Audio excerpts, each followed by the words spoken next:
I think that's the best recording that we have of you playing. It's amazing. There you go. Ah. Well, Mike. Yeah. Hey, everyone. Welcome to IoT Coffee Talk. Yeah. So remember to like, share, and do all that social media stuff. We just want to tell you that up front so that we can get to a gajillion subscribers. Like halfway there. We have half active. Yeah, we have what I think is it 7,000 minus a gajillion. Yeah, to go. So that's all the it'll take a little time. Yeah, it'll only take about 12 billion years, but that's okay. We can wait. Yeah. So you're finally home, man. You've been traveling a lot, right? You spent about a week in Milan, which was awesome. Yeah. And, good coffee, good gelato, and all that good stuff, and meals. And everyone in Italy, they take their food very seriously. That's the one thing. It doesn't matter where you go.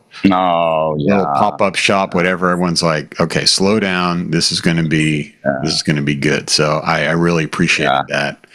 Everywhere you went, the food was real good. So yeah, and, that was nice. I think I had a roommate in college. He was from Italy, and the guy would never eat anything when we went out to a restaurant. I mean, he literally starved, just drank whatever water, basically.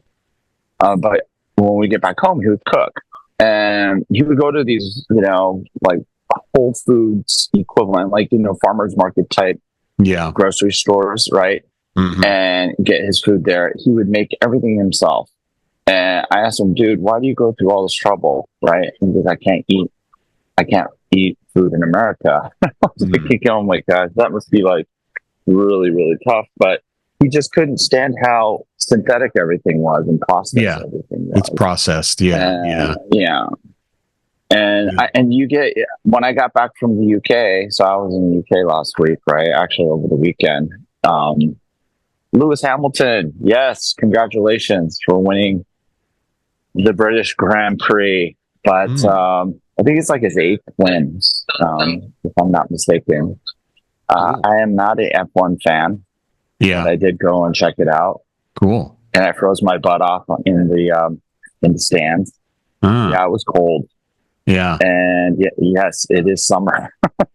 Summer in the UK, it means cold. Yeah. Yes. Yeah. Like so summers in San Francisco too. Yeah. And that's where I am today. I'm in San Francisco, and this is the Moscone Center. People are starting to trickle in. Of course, today is Sustainability Day. So I sat in a rather empty keynote hall. It's the CEO Summit thing right over there. I see that. A lot of CEOs in there? Yeah, there are. I mean, that's where all the CEOs are presenting. And of course, it's sustainability morning, and it's almost empty. And then who do they have as a guest speaker? Rick Al Gore. Oh. Rick Bellotta. Yeah. Al Gore. Oh, good for him. I like Al Gore. Right. Well, of course, it's a tape thing, right? And he's probably glad. He would have been glad that he didn't show up, because he wouldn't have been speaking too much of a crowd. But yeah, you got to give credit where credit's due, right? Regardless of what your politics are. I mean, the dude was right, unless you're still denying the impacts of climate change. Which I think it's a fast shrinking minority. But things are getting real, and real tough for a lot of people around the world because of extreme weather. I mean, if you want to call it extreme weather, call it extreme weather. But extreme. If something goofy is happening, we're having like freaking tropical storms in San Diego. Something's not right. That's not right. Something's very wrong. By the way, I met Al Gore back in 1988. Really? He was running for president, if you remember at the time. It was like the primaries, like Dick Gephardt and, I don't know, Dukakis. And I was going to school in Boston. Yeah, Michael Dukakis. University. I was at BU, and we hosted some presidential candidates there, and I was like in the student government. I think I was president of the student body, and so I had a little lunch with Al Gore, and it was pretty cool. You did? Yeah, and it was nice, and he was really down to earth. Like he's like a regular person. He's not a he's just a smart guy. He's just a dude. Yeah, that's what most people are. Just people. Yeah, oddly, they are. After you get through all the handlers and the and the PR people, PR handlers and PR handlers, yeah. But Al is script and they're human. Yeah, he's the real deal. He's the real deal. In fact, I was just on a call. So one of the things we're doing with TinyML is we're running some workshops. We're actually running a sustainability workshop in Washington, D.C. in September to talk about edge computing and sustainability, because as you're mentioning, it's really great intersection. Yeah. There's actually two parts to the story. I mean, there's the one, I would say the what Rick was posting this week about, how all these NVIDIA GPUs equal like 2 million gas-powered cars and stuff. But there's the other part too. The flip side is, as you proliferate devices, edge devices, there is an environmental cost for manufacturing those devices and the distribution too. So, that's another factor we have to keep in mind is like, and they're also not 100% utilized all the time. So, it's definitely not. Far from 100% utilized. If they were, then we'll be walking around with devices that have like 2 hour battery. Well, and we all have drawers full of old phones, right? That are sitting. There's a lot of e-waste. A lot of e-waste being generated on stuff that gets plugged in once or is used for a while and stuff. So it's a complex calculation, but it is. There's the obvious things, like you look at these 1200 watt Blackwells, and putting a building full of them together obviously is going to use a lot of electricity and power, but and use power too. Yeah, exactly. And I think he's really more specifically complaining, and rightfully so, I think, because the big question is, we're doing all of this, and generative AI tools. I mean, it's interesting. There was a comment made by a company, I forget the name of it. It's a startup. It's been used. They're using AI to optimize production flows and help in production, like production management using AI, right? And this guy went out of his way not to say generative AI. It was interesting. And he must have gotten beat up quite a bit over the past year, like a lot of people have. Like, there was a guy here last year, if you look back on, I encourage our listeners to listen back on the episode that we did last year about this time, where I was here. And one of the things that I observed was you had some people get up there and start talking about how generative AI and LLMs, would be able to revolutionize chip design, right? And these guys would get laughed off the stage, right, by engineers who themselves had been tinkering with the tools, experimenting, and concluding completely opposite of what this guy. Obviously, when they submitted their topic for the conference, it was done 3 months ago. That was 3 months that engineers in the semiconductor industry could screw around with generative AI tools, finding out this you really can't use this stuff for to the degree that the guy on stage was suggesting. Right. This year, you don't hear nothing. Like 2 sessions on generative AI, right? The only place you're hearing generative AI is in the CEO summit, and it's all about demand, supply, and market. But that those could be completely disconnected from what we're seeing in terms of actual use within the industry. But the interesting thing that he was saying was, the one term that he used was transform. I did end up asking him a bunch of questions. Transform. He was very, very cautious, about suggesting this stuff can do anything to the level of exact prediction, right? Like critical prediction. And he also said, look, this is all probabilistic. It's not deterministic. So, so all these caveats, and obviously there's a lot of learning going on, but when you look at where we were last year and some of these folks coming in impetuously, probably having done little homework suggesting revolution have completely tempered the talk tracks. You notice it. Yeah. And this is not uncommon, right? No, I think the pendulum is everywhere. Pendulum always swings in the tech world where there's kind of what they say overestimate the impact in the near term and underestimate it in the long term. So a lot of people bring that up, but there's one person, I forget his name, he's going to kill me if he actually watches the show, says that quite a bit. He's on Jeffrey Funk's threads quite often.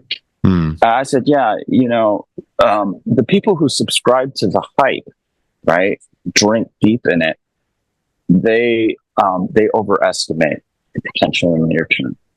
They also underestimate its potential in the long term, because there's always this like cycle. Part of this hype cycle is people getting their egos bruised for being wrong. They either told a friend to invest, or they suggested, hey, I have a company that's going to revolutionize XYZ using XYZ technology. Sure. Getting egg on their face. There's denial. I mean, these people get hurt by the hype, and then they're disappointed with the technology because it failed them. Oh my God. Yeah. How could it not do this thing? How could it have betrayed me? How could it not revolutionize the world? And then they're the ones who don't see, because they were never tuned into it in the first place. Right. You know what I'm saying? And I think why. I think it's like the year. Oh, Dimitri's coming in. I think it's like it has to find its right level. It's almost like, Yeah.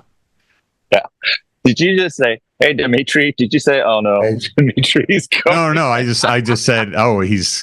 I saw the little button. Oh my God, I know. Of course, he looks like he's in a nice. We love you, Dimitri. He's in a cool environment. He's got some nice. Was that South Park? Yes. I'm still on the South Park. We talked about South Park. Oh my God. I know. I kept the background. I love it.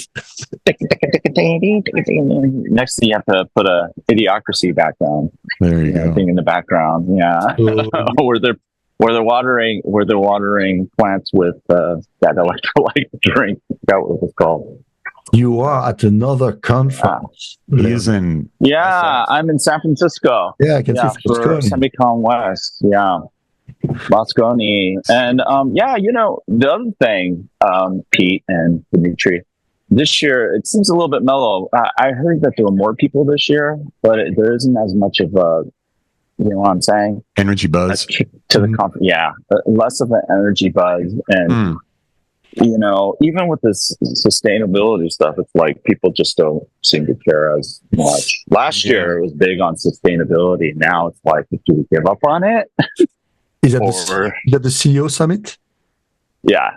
Okay. They're probably all hiding because of the layoffs they had to do in the past. They're all thinking about how to raise money. I found a bunch of folks, like when we had our event in Milan recently, there's a lot of new, I would say like neuromorphic kind of AI chip companies coming up, that are getting funding, Series A, like doing like spiking neural networks and talked to a company yesterday, Eventual AI. Yeah, it's like all this stuff for like brain-computer interface, and so I think we're going to see a lot of interesting silicon there. I mean, you're not going to drop like a Intel Core Ultra into your noggin, but you could drop in, an implant to do deep brain stimulation that has a little bit of an AI capability on it to monitor your brain signals.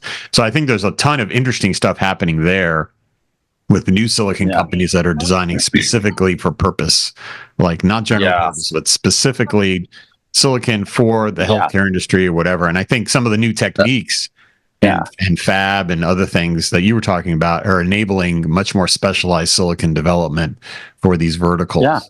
So I think that's kind of exciting. And it's an opportunity for a lot of startups to, find their lane and really nail that particular vertical, not try to, the traditional semiconductor approach, right? Is you build a platform and it's general purpose and you sell the shit out of it and it's distributed. Yeah. But these days it feels like it's all very designed for purpose from the beginning. But I don't know. We'll see. Yeah, I think you're right. I mean, there is a lot more talk about that now. So as some of these large language models get bigger and become a larger problem to solve, but are very specific to a particular algorithm or model set, there are companies out here that are building ASICs and also very bespoke software to optimally run these things at a much higher, what they claim is a much higher perf per watt, advantage than general GPU, purpose. Period. Yeah, general purpose GPU. Yes, a general purpose GPU. Well, they are. I mean, it's That's as what people they are, find yes. AI use cases, they're building software and silicon for that use case. Yeah. And whether it's generative AI, transformer-based models, or more machine learning, it's very bespoke and focused these days. For a particular. So if the problems are big enough, then there's an ASIC that can solve the problem. You know, and I think one of the big misconceptions, because I've been talking to a lot of folks here, there's this, long sustained argument now, and you hear a lot of analysts and others talk about this, is how software has been Nvidia's advantage. I don't think so. I think what's actually been Nvidia's advantage has been interconnect and networking. That's what's made the big difference. As soon as you solve that, the software part, CUDA and all this stuff is going to matter less, a lot less. Is that the Mellanox stuff? And then, the Mellanox stuff. And their own NVLink. So Mellanox is going to be the InfiniBand, like the higher level, server to server, rack to rack interconnect. And then you have like NVLink, which is like between GPUs on a server, right? And so you have that high bandwidth, high capacity interconnect that which has incredibly low latency, and you have UALink and the Ultra Ethernet groups trying to bring something to the table that could quote unquote be standardized, that can compete with NVIDIA's interconnect offerings, and that's obviously the advantage that NVIDIA has over everything else. So right. And then there's all the platform stuff that NVIDIA always talks about, like Omniverse and yada yada. But when you look at the other parts of their portfolio, they're not as strong.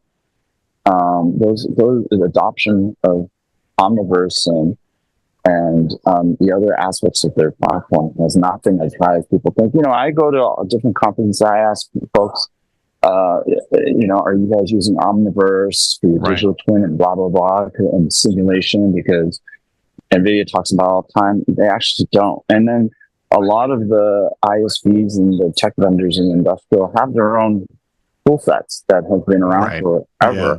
Tool sets are pretty sticky. Whether it's Siemens or, it's also or whoever, and they're just as good, and they're as standardized within to a certain degree.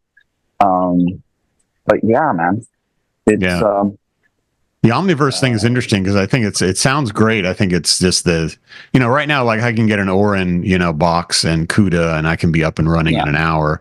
If I want to use Omniverse for my business, that's like a very big investment to do a lot of that simulation and modeling and tuning. And so you need to bring in a system integrator or design, it's like a whole thing. And so it's pretty big. Yeah. It's a big thing. And for big companies and big factories and stuff, I totally get it. It's just not a scale thing. Just like, talk about humanoid robots. I mean, they're really cool and they make good demos, but in terms of like unit volume of humanoid robots, you're talking about maybe 1 million units 10 years from now or something like that. It's just not a big scale play. And so it's expensive, and there's a lot of upfront investment to make this stuff work.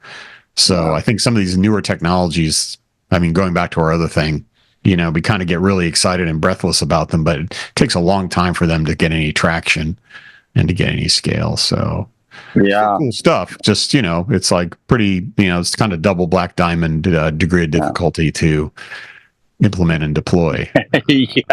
Double black diamond. I like that. You gotta hit all the what do you call it?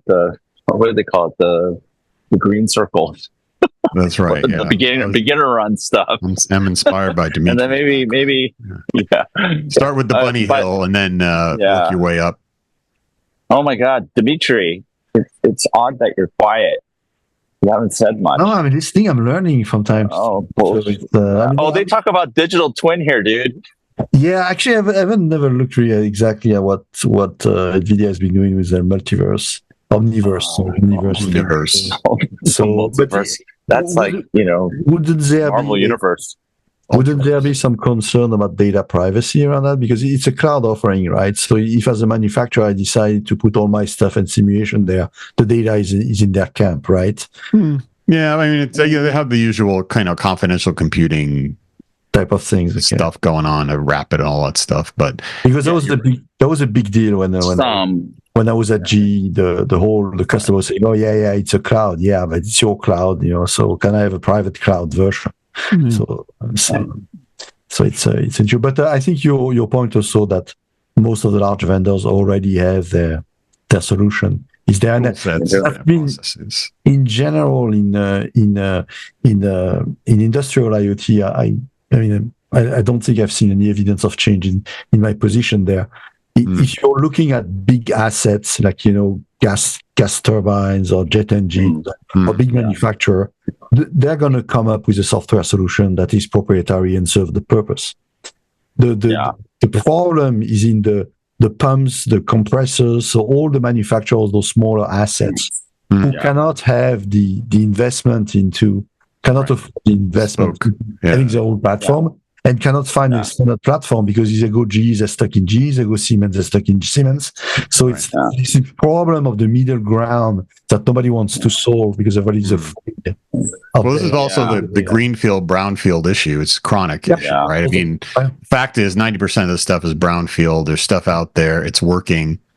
You know what they say, if it's not broke, don't fix it. So the last thing you want to do is, rip and replace with a greenfield solution. And so there's so much effort put into, even recently we were talking to folks about, I think it was like Electrolux, talking about how they do more ML now on their current draw of their washers and dryers and things like that. So just from the current draw itself, you can look at anomaly detection and use AI to determine whether the dryer is overloaded or whatever. And I think there's a good. I actually saw something at TinyML, the TinyML conference in Berlin, when you were as well, Pete. Because I think there's a lot of on the brownfield aspect.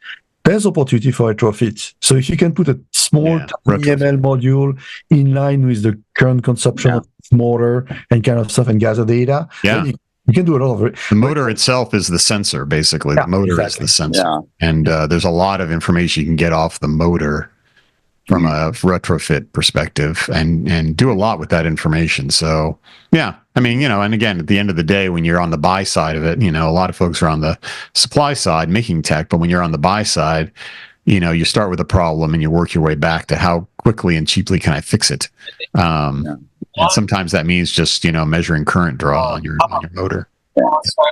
It's the same. It's the same level of the value of the assets because you got the same problem. If the motor is inexpensive, you're probably going to buy the new Y with the AI and the sensors and the ML. But if it's a big ass expensive one, you might want to put sensor on it. So this balance of do I throw away and replace, or do I try to retrofit and add some stuff on it? Well, I guess going back to the sustainability thing, I think the idea is don't throw it away. Exactly.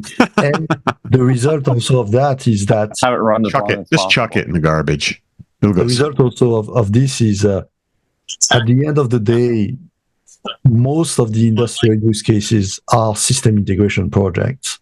Oh yeah. Why, to some extent, the software part or the digital twin part, nobody's really motivated by that because they want to keep their expertise in integrating the system, selling it. Well, isn't all tech these days, even consumer tech, a system integration project? I mean, you add a doorbell to your house, and then you got an Alexa skill, and then the thing, and you add a new sprinkler system, and all of a sudden, it's like you're cracking open your whole home infrastructure to sort of get this thing to work with all your other Gugas.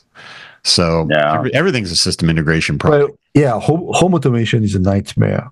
Unless you select one vendor, say, okay, I'm going to go do everything with Apple, and then you might get something. Otherwise, it's a nightmare. Even the HomeKit, I actually was trying to retrofit. I have a Chamberlain garage door opener with this Wi-Fi thing, but you can't use HomeKit with it. Like it won't. You can't verbally say open and close because they think this is a security risk, which makes no sense. Especially my garage, which is detached, but whatever. But they won't let me do it. So there's a third-party box you can get that's like a HomeKit add-on that kind of acts as a remote for your remote to hack a HomeKit commands into your garage door opener. So you could say, "Hey Siri, open my garage," but that's like a third-party box, and it's nuts. It's insane to try to hook all this stuff up. But that's a whole. The argument that opening the things make it unsecure is just the argument for them to sell you their platform and the fact that they're not capable of designing it properly. No, yeah, I mean, no, they don't even have an option. They just don't do it, and it's probably because they just didn't figure it out and whatever. The intern for the summer left, went back to school, and they don't have the code. So that's how it works, right? the intern at Chamberlain left, or he wrote the code and the variable names are Welsh first names. Yeah. I know someone that did that in the past. He thought he was smart. So if anyone from Chamberlain's out there, hire another intern. That's for sure. You should get that fixed. Too funny. Yeah. So I haven't watched the news in the past week. So anything new in the IoT space that is exciting? IoT space new. Well, we were just talking about Rick's rant before you got on here about. Yeah. I don't disagree with nice apocalyptic vision that he has. I don't disagree with him. If we continue with this overflow of AI stupidity, we're going to burn so much energy trying. Leonard was saying we're the pendulum is starting to, just like any other piece of tech. The pendulum is swinging back. I was reading speaking of pendulum swinging back, I was reading today about some analysis on the AI PC and how Qualcomm's kind of shifted their value prop to be a little more about battery life first, and then sort of AI is like a cool little booster. But the value prop for buying, and this was back when I was working on Windows and Snapdragon 2, is like it's just killer battery life. It's just killer battery life, and like that's why when people first started putting batteries in PCs back in the 80s and 90s, the value prop was you could take it with you and use it. Yeah, and that battery life has always been the main value prop. Yeah, you could take it on the plane and get about 2 hours of battery life, and that was pretty good. Yeah. Well, but I mean, to Rick's argument, we are in a situation where the number of the order of magnitudes is much, much, much different. I mean, we are seeking general intelligence. General intelligence here, 300 watts. 300 watts. Think about how much we're trying to close the machine to. So it's funny, yeah. Yeah, there's also far away with again the models in current AI have some applicability, I do believe, but we're going to reach a point where, given the type of technology we use, the energy consumption is such that it's going to be just for a few elites, and maybe the dream of there's only a market for 5 or 6 computers that IBM has, that there will only be a market for 5 or 6 Gen AI machines because the amount of energy they consume is so high that only a few people could afford it. I don't know. Yeah, there may be a few companies that have these Uber model. Not everyone's going to have one. And everything else is going to be just reduced. They're talking more here about small language models. So, hey, tiny ML. They're talking more about like reduced precision. Mm-hmm. All these things that have nothing to do with silicon. It's just the models themselves getting more compressed and deployable on a smaller footprint of hardware. That they're starting to talk about that here. They didn't do that too much last year because they were all focused on this massive supercomputing scale stuff. And there, some people are starting to realize, this stuff isn't really AI. This is just supercomputing, right? And then, there's a couple of slides that went up. And I'm like, this is just about supercomputing, and Nvidia doesn't have the largest supercomputers. What they're doing is they're kind of semi-democratizing it a bit and making it a general purpose, right? But yeah, that's all this is. When you look at the nuts and bolts of what's happening, it's supercomputing. The AI stuff, it's the supercomputing enabled transformers that you probably could have run this on other supercomputers. It's just that they weren't as accessible, right? And they're also not as extensible or flexible to support and not optimized for transformers. Even though I think the early Nvidia systems also weren't optimized for transformers, though they will tell you, well, we had it kind of tuned for transformers. Okay. But they made some huge improvements. They have a transformer engine, and a number of other tweaks that they've done to these newer systems like the Blackwell and the Hopper system that they're better suited than any other computer. But that doesn't, you know what I'm saying? That doesn't, they didn't own the crown for supercomputing. They're definitely, I guess you could say disrupting to a certain degree. But they're also taking, like you were saying before, taking a very holistic approach to it with the interconnects and the silicon, and kind of putting the whole package together. The other thing that most people maybe are not aware of is, when you're running transformer-based models, it's as much about the memory as it is about the horsepower of the chip. So the memory usage is huge, and so that's the first company that can sort of figure out how to radically reduce the amount of memory you need to run, because we're running like small language models on all kinds of things here at TinyML, and the biggest issue is not the chip horsepower, it's the memory and the memory cost. So that's architecturally, there's just a lot. You have to have a lot of stuff in play at the same time in memory to run these models, and solving that will be huge, because then you really start to see these more kind of transformer models get into smaller form factors with less power consumption. But memory is well, they're talking about ultra bandwidth memory, so UBM, not So the new memory you have to buy, that not just high bandwidth memory, ultra bandwidth memory. Not to be confused with super ultra or mega ultra. But it is still an optimization play. So until we start to find a different way to do the technology for this model, because again, as Leonard said, it's supercomputing on a bunch of neural network, which is just basic simple math. We just zillions of them. So you can optimize that as much as you can, but you're not going to reduce the amount of memory it uses. You're going to have faster memory, so you go between your disk and your memory quicker. So it's an optimization play. And again, nothing wrong in optimization. You can be very creative and put a lot of innovation in optimization, but it's not a fundamental change in the way it works. So no, it isn't. But we were talking about earlier, analog and neuromorphic. Those suggest a different way of approaching that could be different AI problem, and maybe a slightly different architecture. But there was a cool session. His name is Paul Masters. He's the CTO of a company called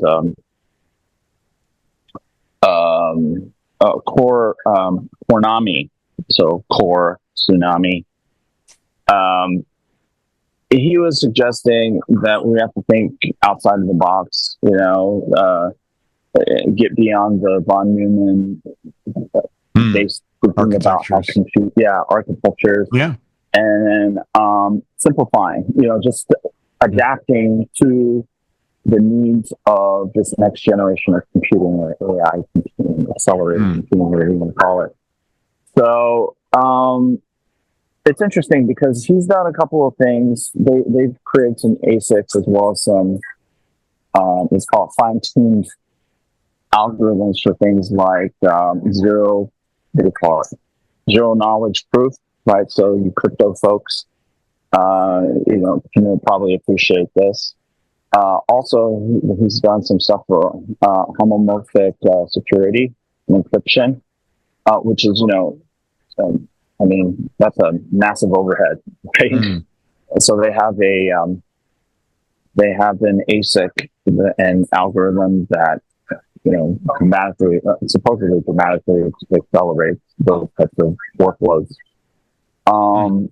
And so, the big question is why not a transformer, right? Have an ASIC for a transformer like we were talking about, but specifically tuned for a particular kind of algorithm / model and transformer architecture. So yeah.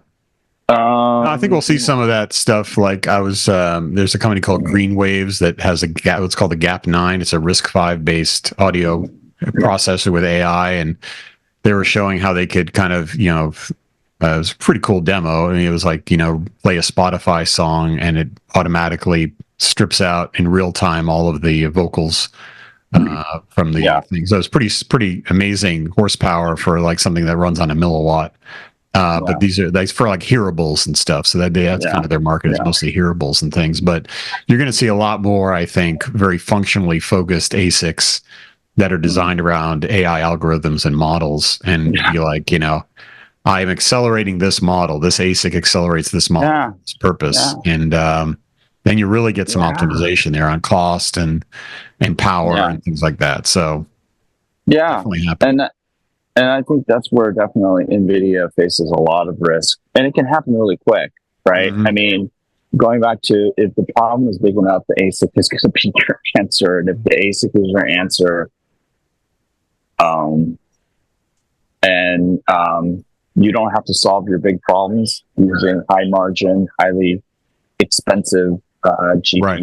Or new equipment too. Is like, I've heard a lot of folks say, I'd like to solve this problem with the equipment that I have that may be Intel NUCs or whatever they have, and they're like, I'd rather can I just solve the problem with the stuff I already depreciated from last year instead of buying another thing. Yeah, I know. Businesses really want to do that somehow. And here's the crazy thing. On one of the keynotes, they're talking about how a lot of the it's the supercomputing talk. A lot of these institutes that run these large supercomputers are looking at extending the life of the supercomputers, not drawing them in.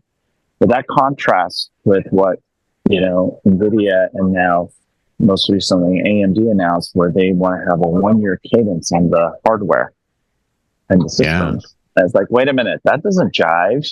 So there's going to be this like really come to Jesus moment. Well, you can't have a yearly supply side cadence and a 3-year buy side, cadence. That doesn't 7 years. 7 years. 7 years. So they're going, hyperscalers, that's kind of like the direction hyperscalers are going, but they're not really supercomputing, right? Their stuff depreciates a lot faster. With supercomputing, there are these bespoke jobs, right? I mean, not everyone does a friggin' global weather model. Like that, But there's probably enough demand now to fuel that. But as soon as we reach a certain level, because there's not enough of these chips being sold or shipped, from what I understand, compared to the demand of AI. But that will slow down at some point. I mean, I think Microsoft said they're spending $14 billion capex this year on data center build out. So exactly. So there's probably a few good years for the Nvidia and all that. But at some point, he will say, "Oh, come on." Yeah, and there's also some other narrative dysfunction happening here. Like, for instance, there's a lot of anxiety. Well, here's one. So everyone's talking about, oh my God, it's going to be an energy crisis. We're going to need more silicon to meet all of the demands of the compute that we're anticipating. Somebody is forecasting is going to be required. And it isn't a definitive answer to this. Yet, on the flip side, on the demand side, nobody can explain who's going to pay for this and what the application is. It's just, when you do listen to the corpus of what people are estimating in terms of this huge new driver of planet expansion for the semiconductor industry, it's supercomputing. Do you know what I'm saying? And it's like, okay, if that's supercomputing, that's going to help the industry get to a $1 trillion whatever ecosystem. Yeah. Then, if it's that, then what problems are you solving? You're training models, and how much inference is there really going to be when, truly, the inference is going to have to be distributed. Right. Just because no one is going to be able to afford to subsidize and pay for and make margin on anything that's done in the cloud, right? Yeah, it'll be expensive. So it's just going to be more expensive. If, like you were saying, Pete, if you have all this, like headroom that you have underutilized edge or endpoint devices, why don't you just use that stuff? And one of the things Apple's achieving is you don't need 40 TOPS to do a lot of cool AI stuff. Right. You can do it with 11. Yeah. Or less. Well, like I said, sometimes it's more RAM issues than TOPS issues. Right. But then, Apple devices tend to have lower RAM as well. It's just they're more tightly integrated, right? Yeah. Than Android devices. Yeah. I'm seeing some interesting stuff. People are doing like very focused RAG-based kind of small language models for very focused scenarios. Yeah. So like you train it on a very focused chunk of data. We actually had the student create a TinyML chatbot trained on all of our YouTube videos. Actually, I was playing with it this week. It was pretty cool. So if you could ask it all kinds of questions about TinyML and state of the art, and it would cough up all kinds of cool answers based on because we have hundreds and thousands of papers and videos and things. But there was one scenario where someone was talking about they make hospital sensors. So the sensors are all around the hospital room. Yeah. You can imagine there's like 100 different things being measured in a patient's room. Yeah. And like you could have a large language model actually interpret all that sensor data. So when the nurse walks in the morning, they could say, how's the patient been doing, since last night? And they can get like a natural language explanation of all this data. Right. Rather than reading through 100 different sensors themselves, which, so things like that, where you're using generative AI to sort of take a lot of complex sensor data and make sense out of it, in a very focused way, it can be super valuable. Or a car mechanic where he's got a tool rather than just giving me ODB port codes, like, tell me what's wrong with this engine. And this LLM can say, okay, it's trained on the BMW sensor data, and it can say, you know what, I think it's really this, so you might want to check this first. So I think we're going to see LLMs used in these very focused ways, running on edge equipment, trained on very focused corpuses of data. And I think that's going to be super valuable because that's going to really be at the point of impact in solving that particular problem. It's not Scarlett Johansson chatbots pretending to be your girlfriend or whatever. No. That's not really where it's at these days. It's about solving real problems. And you can, like the you can also thing. You can also imagine solutions where actually you have a kind of a generalist LLM that drives you to the specialized LLM. You're just going to teach those LLMs to actually realize that I don't know about this subject. Let me ask the other guy. The day I have them doing that, making up an answer. Yeah, exactly. So I think it's an interesting point. The day you start seeing that, I think you start to see what I would consider intelligence. I mean, if ChatGPT can tell me, I don't know. Self-awareness is very important. Why don't you go ask Claude version X? That's true. Let me hand this job off to somebody who knows better. Then we started to have something interesting. So, but interestingly enough, it's the same thing as what you were saying about TinyML and also specialized ASIC is we're going to go back to system integrator jobs. So probably the best thing you have to do to be a system integrator. Yeah, because there's specialization and componentization more and more. So, and you need to be to know all about all these specialties and being capable of assembling them into something. So. Yeah, I think the data problem is just going to be a persistent one. Oh, and the thing is they already have something. I mean, in an adversarial way, that's what a model or a mixture expert is. You have a collective of models, some more fine-tuned and expert in certain domains, and they kind of come up with the better answer. But I don't. I mean, that's what's gotten GPT-4 closer to, or improved the performance of it. But this whole idea to scale these models to a societal level, I think you just get the problems. It becomes a mirror of society, right? I think it's one thing is one head or two heads are better than one type of theory of this expanding the knowledge base and expertise and the probability that through arguments and debate you can get to a better insight or result. I don't know how far that can get expanded out, but that's why these guys are trying to scale out now these mixture of experts to like some ridiculous scale, right? But does that really solve the problem of hallucinations and everything else? To your point, the fundamental of the technology is that if the data is not curated well, you're not going to get something that makes any sense.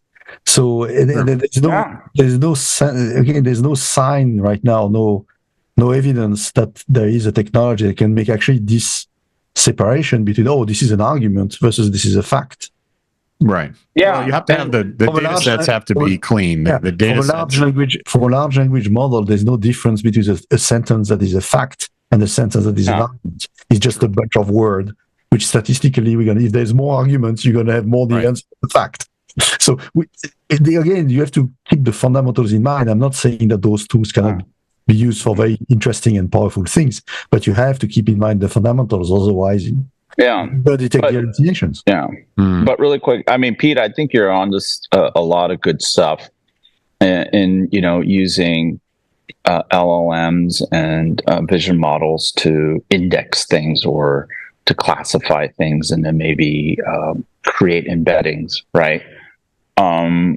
But then again, all those mechanisms don't tend to be exact. They're probabilistic, unfortunately.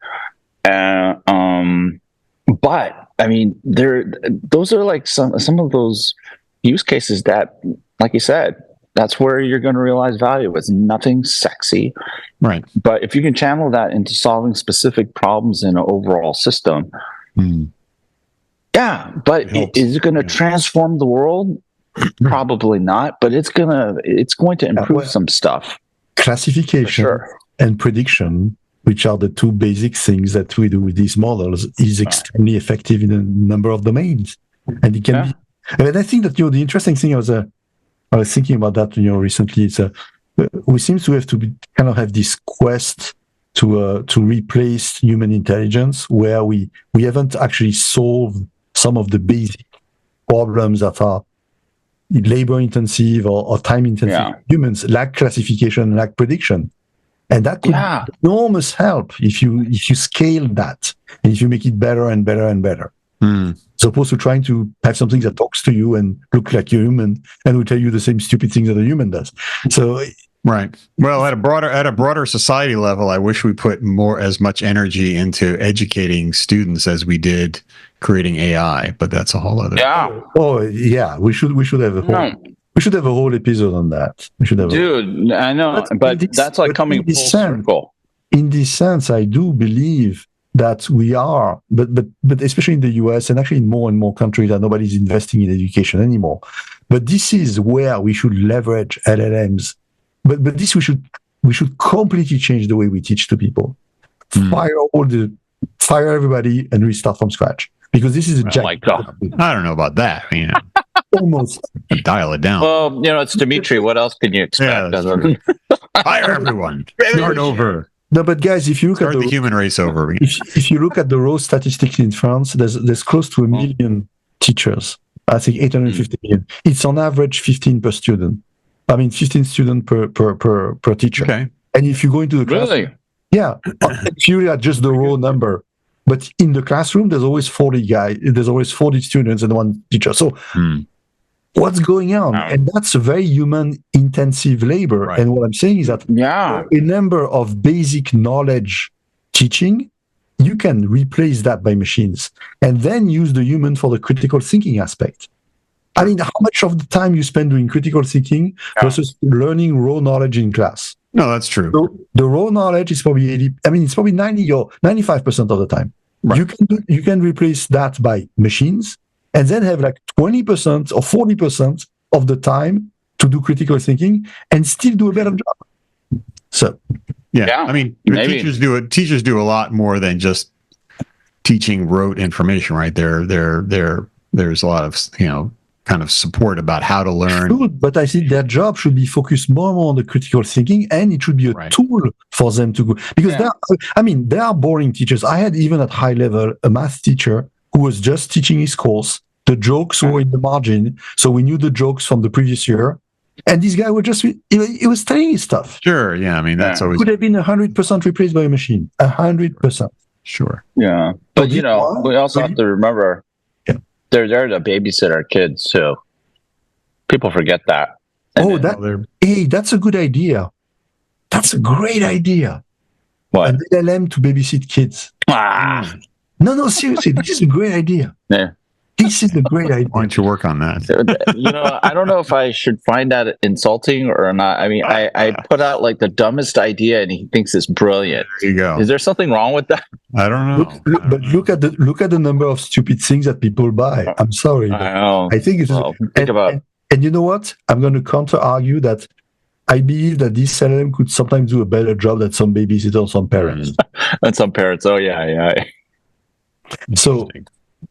It's a good idea. There you go. Humanoid robot. That's the next Jensen keynote, I think, for CTC. Yeah, it's like generative AI babysitter. That'll work pretty well. Can you raise your kids better than my AI? Yeah, our LLMs can actually raise your children better than you can.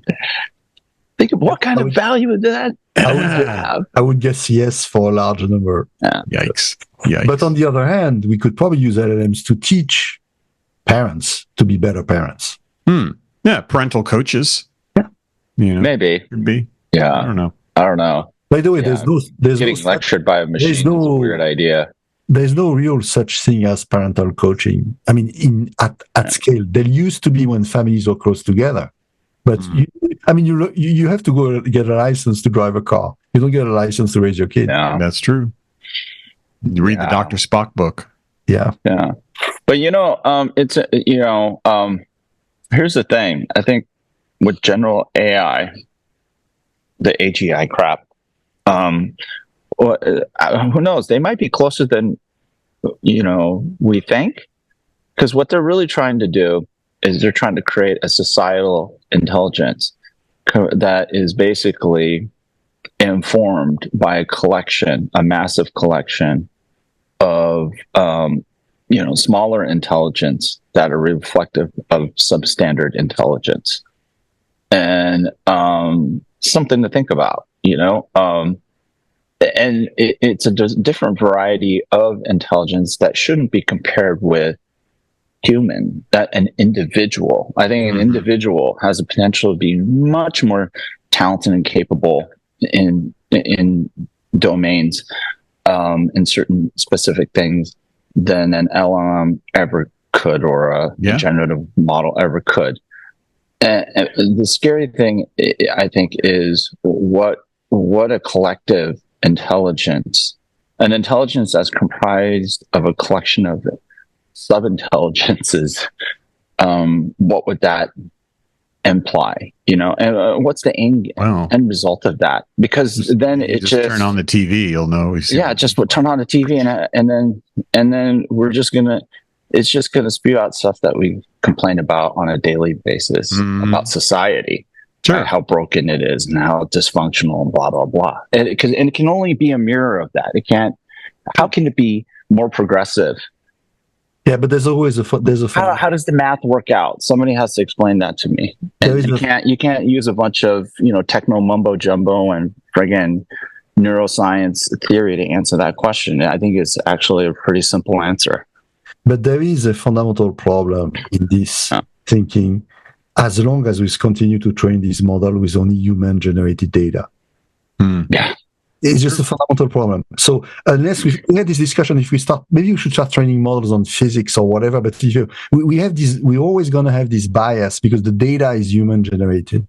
So you're only going to get kind of approximation of what the human does. He might do it quicker, faster, better, not necessarily better. He might do it quicker and faster. But it will still be, it's fundamentally human. So the day we start finding ways to feed this model with data that is curated or generated by something else than just human, maybe there's hope to me.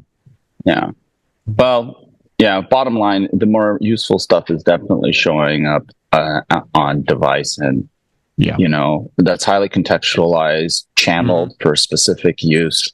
And very and tuned and constrained based on proper risk management. Yep. And maybe that's what we have to accept. As humans, we're great at making tools, and we're trying to replace ourselves.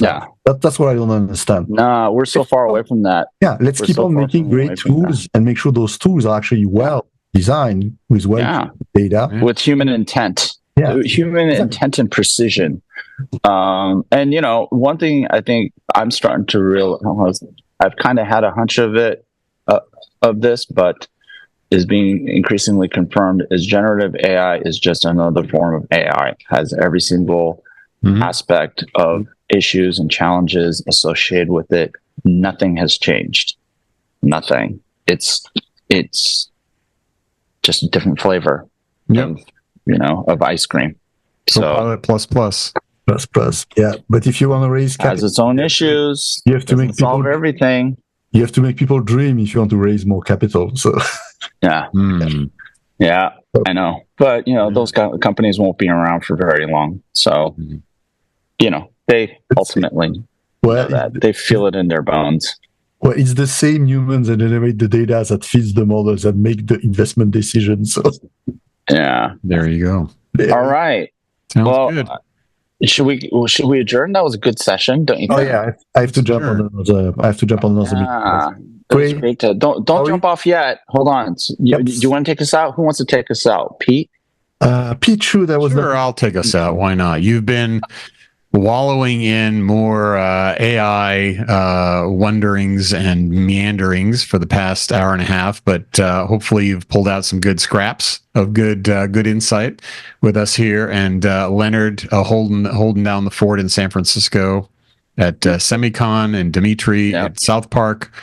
We had a good session. So we're all doing this for not only our own entertainment and yours, but also for the kids, Elevate Our Kids. So make sure you go to elevateourkids.org to contribute, so that, as we were saying before, the education of kids maybe should be the priority over the creation of artificial intelligence. But, we'll see. But if you can go there and donate, you'll help bridge the digital divide and enable people to have kids to have laptops and other things that they need to sort of get educated and be part of society and run those AI models. They're so important for parenting. Exactly. Oh my God. So and then like us on YouTube, you'll find us on your favorite podcast and iTunes, and like, share, subscribe, click the button, whatever button's in front of you. And we'll see you next week. Yeah. Avoid the dislike button at all costs. Oh, yeah. Thank you. That. Yes. Don't touch it. All right. Take care, guys. Bye.